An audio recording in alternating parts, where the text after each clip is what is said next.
Hi friends, నేను మీ సాయి ప్రసన్నాని.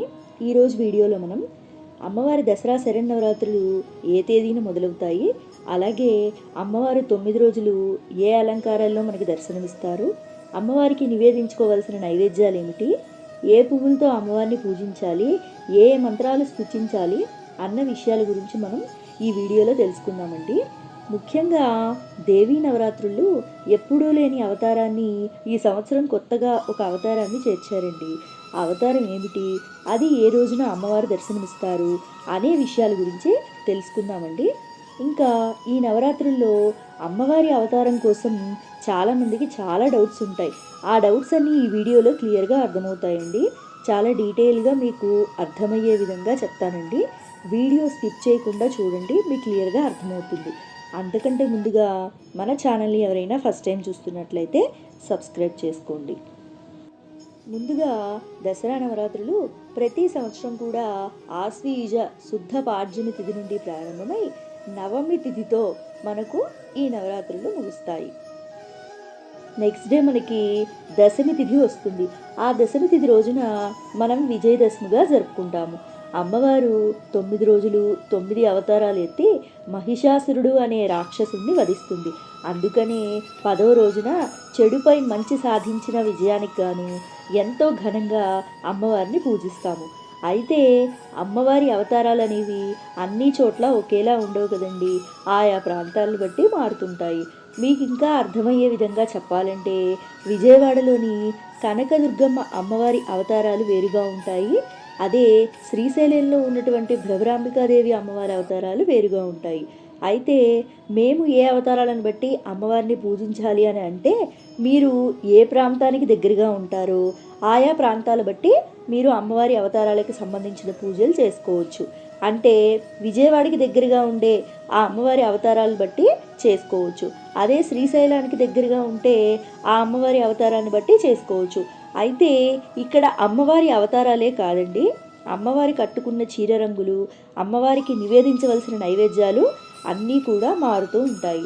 అయితే మనకు ప్రతి సంవత్సరం అమ్మవారి అవతారాలు మారుతాయా అని అంటే మారుతాయండి. ఇక్కడ మనకి మూలా నక్షత్రం రోజు సరస్వతీదేవి అవతారం ఉంటుంది. ఇంకా మిగతా రోజుల్లో ఆయా అమ్మవార్లే ఉంటారు. కానీ ఈ సంవత్సరం మనకి కొత్తగా ఇంకొక అమ్మవారి అవతారం చేర్చారు. కాబట్టి మనకు ప్రతి సంవత్సరం కూడా అమ్మవారి అవతారాలు అనేవి కొంచెం ముందు గనక అవుతూ ఉంటాయి. అది ఒక్కటి చూసుకుని మీరు అమ్మవారి అవతారాలకు సంబంధించిన పూజ చేసుకోవచ్చు. అయితే నేను ఈ వీడియోలో విజయవాడలో ఇంద్రకీలాద్రిపై కొలువై ఉన్న శ్రీ కనకదుర్గమ్మదేవి అవతారాల గురించి చెప్తున్నానండి. అంతకంటే ముందు ఈ 2023 సంవత్సరంలో దేవీ శరన్నవరాత్రులు ఏ తేదీ నుండి ప్రారంభమై ఎంతవరకు ఉంటున్నాయనేది తెలుసుకుందామండి. 2023 అక్టోబర్ 15వ తేదీ ఆదివారం పాడ్యమి తిథిలో ప్రారంభమై అక్టోబర్ 23వ తేదీ సోమవారం నవమి తిథితో ముగుస్తాయి. 9 రోజుల పాటు దేవీ శరన్నవరాత్రులు జరుగుతాయి. ఈ 9 రోజులు అమ్మవారు 10 అవతారాల్లో దర్శనమిస్తారు. ఈ 9 రోజుల్లో అమ్మవారు దర్శనమిచ్చే 10 అలంకారాలు ఏమిటో తెలుసుకుందాము. తొలిసారి దర్శనమిస్తున్న అమ్మవారి అలంకారాలు ఏమిటో అన్న విషయాల గురించి ఇప్పుడు తెలుసుకుందామండి. దసరా శరన్నవరాత్రుల్లో అమ్మవారి మొదటి రోజు అలంకరణ 2023 అక్టోబర్ 15వ తేదీ ఆదివారం పాడ్యమి తిథి రోజున శ్రీ బాలా త్రిపుర సుందరి దేవి రూపంలో అమ్మవారు దర్శనమిస్తారు. ఈ రోజున అమ్మవారు లేత గులాబీ రంగు చీరను ధరిస్తారు. ఈ రోజున అమ్మవారికి ఎర్రని మందారాలతో కానీ, గులాబీ పువ్వులతో కానీ, తుమ్మి పువ్వులతో కానీ అమ్మవారిని అర్చించి పూజించాలి. అమ్మవారికి నివేదించవలసిన నైవేద్యాలు బెల్లం పరమాన్నం నైవేద్యంగా సమర్పించాలి. ఈ రోజున అమ్మవారికి బాలా స్తోత్రాలు, అష్టోత్రాలు చదువుకుంటే చాలా మంచిది. ఒకవేళ ఇవి చదవలేని వారు ఓం శ్రీ బాలా త్రిపుర సుందరి దేవి అయి నమః అనే మంత్రాన్ని పఠించాలి. ఈరోజు అమ్మవారిని పూజించడం వల్ల సంతానం, సద్బుద్ధి, కార్యసిద్ధి జరుగుతుంది. ఇంకా ఈరోజు పూజ చేసుకున్న తర్వాత ఎవరికైనా ఆడపడుచుకి రవికెల గుడ్డని దానంగా ఇస్తే చాలా మంచిది. దసరా నవరాత్రుల్లో అమ్మవారి 2వ రోజు అలంకరణ 2023 అక్టోబర్ 16వ తేదీ సోమవారం విధియ తిథి రోజున శ్రీ గాయత్రీదేవి రూపంలో అమ్మవారు మనకు దర్శనమిస్తారు. ఈ రోజున అమ్మవారు కనకాంబరం రంగు చీరను ధరిస్తారు. ఈ రోజున అమ్మవారికి తామర పువ్వులు కానీ కలువ పువ్వులతో కానీ పూజించాలి. ఈ రోజున అమ్మవారికి నిమ్మకాయ పులిహోరను నైవేద్యంగా నివేదించాలి. అమ్మవారిని గాయత్రి మంత్రం లేదా గాయత్రి కవచం చదువుకుంటే మంచిది. అలా చదవలేని వారు ఓం శ్రీ గాయత్రి మాత్రే నమః అని పఠించాలి. ఈ రోజున అమ్మవారిని పూజించడం వల్ల మంత్రశక్తి, తేజోశక్తి పెంపొందుతుంది. అలాగే అమ్మవారికి ఎర్రటి గాజులు దానంగా ఇస్తే చాలా మంచిది. దేవీ నవరాత్రుల్లో అమ్మవారి 3వ రోజు అలంకరణ అక్టోబర్ 17 మంగళవారం తదియ తిథి రోజున శ్రీ అన్నపూర్ణాదేవి అమ్మవారి రూపంలో దర్శనమిస్తారు. ఈ రోజున అమ్మవారు గంధం చీరను ధరిస్తారు. ఈ రోజున అమ్మవారికి మల్లెపూలతో కానీ పొగడ పువ్వులతో కానీ పూజించాలి. అమ్మవారికి నివేదించవలసిన నైవేద్యం దద్దోజనం. అమ్మవారి పూజలో అన్నపూర్ణ అష్టకం లేదా ఓం శ్రీ అన్నపూర్ణాదేవ్యై నమః అనే మంత్రాన్ని పఠించాలి. ఇలా పూజించడం వల్ల ధనధాన్యాలకు లోటు ఉండదు, సంపూర్ణ ఆరోగ్యం కలుగుతుంది. ఈరోజు చేయవలసిన దానం మీ శక్తి కొలది పేదవారికి అన్నభోజన కార్యక్రమాలను నిర్వహించవచ్చు. నవరాత్రులలో అమ్మవారి 4వ రోజు అలంకరణ అక్టోబర్ 18 బుధవారం చవితి తిథి శ్రీ మహాలక్ష్మీదేవి అవతారం. ఈ రోజున అమ్మవారు గులాబీ రంగు చీరను ధరిస్తారు. అమ్మవారికి ఎంతో ఇష్టమైన తామర పువ్వులు, కలువ పువ్వులు, గులాబీ పూలతో కానీ పూజించాలి. లక్ష్మీ స్తోత్రాలు, అష్టోత్రాలు లేదా శ్రీ మహాలక్ష్మీదేవ్యై నమః అనే మంత్రాన్ని చదువుతూ పఠించాలి. ఈ రోజున అమ్మవారికి క్షీరాన్నం లేదా పూర్ణాలు నైవేద్యంగా సమర్పించాలి. ఈ రోజున అమ్మవారిని పూజించడం వల్ల అఖండ ఐశ్వర్య ప్రాప్తి, ధనాభివృద్ధి కలుగుతుంది. ఈ రోజున ఎవరికైనా దక్షిణ తాంబూలాలు సమర్పిస్తే చాలా మంచిది. నవరాత్రులలో అమ్మవారి 5వ రోజు అలంకరణ అక్టోబర్ 19 గురువారం పంచమి తిథి శ్రీ మహాచండీదేవి రూపంలో తొలిసారిగా అమ్మవారు మనకు దర్శనమిస్తారు. ఈ సంవత్సరం కొత్తగా అమ్మవారు ఈ దేవి రూపంలో దర్శనం ఇవ్వబోతున్నారని ఆలయ అధికారులు వెల్లడించారు. ఈ రోజున అమ్మవారు పసుపు లేదా బంగారు వర్ణం చీరను ధరిస్తారు. అలాగే అమ్మవారిని పసుపు రంగు పూలతో పూజించాలి. నిమ్మకాయ పులిహోర, చలిమిడి, వడపప్పు అమ్మవారికి నైవేద్యంగా నివేదించాలి. ఈ రోజున మహాచండీ స్తోత్రం, అష్టోత్రం కానీ మంగళ చండికా స్తోత్రాలు పఠించాలి. అమ్మవారిని పూజించడం వల్ల శత్రుపీడ తొలగుతుంది. ఈ రోజున ఇవ్వవలసిన దానం స్వయంపాక దానం లేదా బ్రాహ్మణులకి దక్షిణ తాంబూలాలను సమర్పించాలి. 6వ రోజు అక్టోబర్ 20 శుక్రవారం షష్ఠి మూలా నక్షత్రం సరస్వతీదేవి అమ్మవారు. అమ్మవారు మనకి తెలుపు రంగు చీరను ధరిస్తారు. అలాగే తెల్లని పువ్వులు, మారేడు దళాలతో అమ్మవారిని పూజించాలి. అమ్మవారికి నైవేద్యంగా పెట్టవలసింది కట్టి పొంగలి, పాయసం, దద్దోజనం నైవేద్యంగా అమ్మవారికి నివేదించాలి. విద్యార్థులకు విద్యాప్రాప్తి కలుగుతుంది.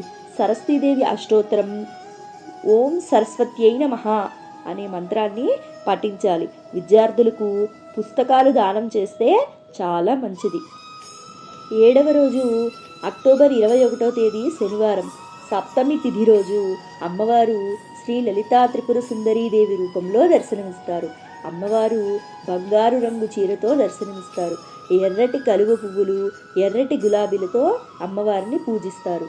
లలితా సహస్రనామాలు ఓం శ్రీ లలితాదేవ్యై నమః అని చదువుకోవాలి. బెల్లం పరమాన్నం నైవేద్యంగా నివేదించాలి.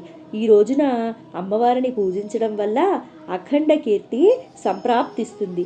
ఈ రోజున సహస్రనామ పుస్తకాలు దానం చేస్తే మంచిది. ఇక 8వ రోజు అక్టోబర్ 22వ తేదీ ఆదివారం అష్టమి తిథి రోజు అమ్మవారు దుర్గాదేవి రూపంలో దర్శనమిస్తారు. ఈ రోజున దుర్గాష్టమి అని అంటారు. ఈ రోజున అమ్మవారు ఎరుపు రంగు చీరను ధరిస్తారు. ఎర్రటి పువ్వులతో పూజించాలి అమ్మవారిని. అలాగే పులగం, కదంబం అమ్మవారికి నైవేద్యంగా నివేదించాలి. దుర్గా స్తోత్రాలు, అష్టోత్రాలు, ఓం దుమ్ దుర్గాయై నమః అని మంత్రాన్ని పఠించాలి. ఈ రోజున దుర్గాదేవిని పూజించడం వల్ల శత్రువులపై విజయం సాధిస్తాము. ఈ రోజున ఆడవారికి ఎర్రని చీరను దానం చేస్తే చాలా మంచిది. దేవీ శరన్నవరాత్రులలో అమ్మవారు 9వ రోజు 2 అలంకరణలో దర్శనమిస్తారు. ఎందుకంటే ఈరోజు నవమి తిథి, దశమి తిథి 2 ఒకే రోజు రాబోతున్నాయి. అంతకన్నా ముఖ్యంగా శ్రవణ నక్షత్రం ఈ రోజే ఉంది కాబట్టి అందువల్ల అమ్మవారు 2 అలంకారాలలో దర్శనమిస్తారు. 2023 అక్టోబర్ 23వ తేదీ సోమవారం నవమి. దీనినే మహర్నవమి అని అంటారు. ఈ రోజున అమ్మవారు శ్రీ మహిషాసురమర్ధినీదేవి రూపంలో దర్శనమిస్తారు. కాఫీ రంగు చీరని కానీ నీలిరంగు చీరను కానీ ధరిస్తారు. ఈ రోజున అమ్మవారికి నల్ల కలువలతో కానీ శంఖం పువ్వులతో కానీ పూజించాలి. అమ్మవారికి చింతపండు పులిహోర లేదా గారెలు, పానకం, వడపప్పు వంటివి ప్రసాదంగా సమర్పించాలి. మహిషాసురమర్ధిని స్తోత్రం లేదా ఓం శ్రీ మహిషాసురమర్ధిన్యై నమః అని మంత్రాన్ని పఠించాలి. అమ్మవారిని పూజించడం వల్ల ధైర్యం, విజయం కలుగుతుంది. ఈ రోజున బ్రాహ్మణులకి స్వయంపాక దానం చేస్తే చాలా మంచిది. ఇక 9వ రోజున అమ్మవారి 2వ అలంకరణ అక్టోబర్ 23 సోమవారం దశమి.